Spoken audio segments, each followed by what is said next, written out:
Yeah, and I wanted to get your thoughts on what is taking place in Iran, between Iran and Israel. Do you support President Trump's actions? Do you support further involvement of the U.S. military? Well, number one, I think this is something on which the entire world can agree. Iran cannot have a nuclear weapon or the ability to deliver a nuclear warhead, period. Now, to correctly assess where we are now, you have to distinguish between could and should.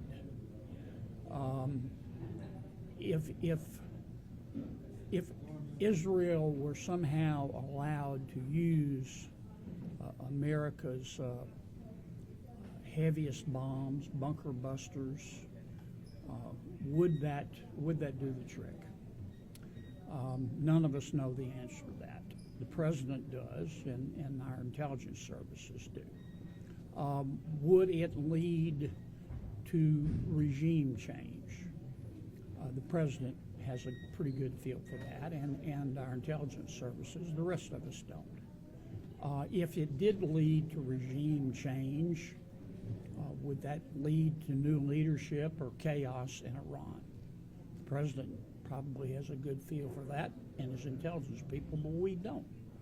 So it's very hard to answer the should part of the question until you know the could part, the answer to the could part. So I think for a while we're all going to have to be patient until the could and the should becomes clearer. Senator, military action, though, would you support further U.S. military action, U.S. troops being involved? I think I just answered your question. Senator, what would you need to see in order to approve any military action? Because obviously Congress does have involvement in offensive actions. Well, I can't answer that because I don't know what I don't know.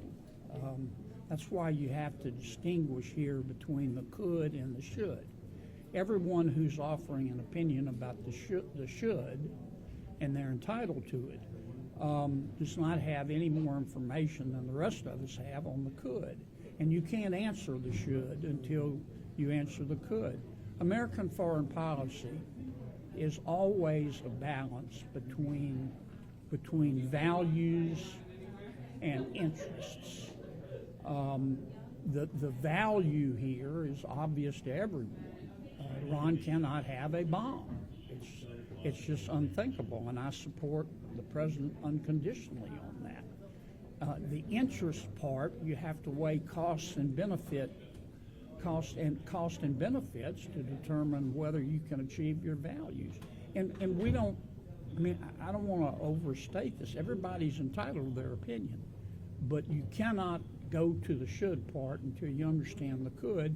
And I don't know how much of that President Trump will be willing to share with us. He's sharing more and more, but he's got to be careful for security. Do you want Congress to have a say in any potential action? Do you think Congress should have a role to make I would love to see Congress have a role, but we certainly don't have time in the midst of what we all see going on for Congress to sit and cogitate for 6 or 8 months. Have you spoken to the president since all of this conflict started to emerge? Has he spoken to you Since since Iran, the strikes, yeah.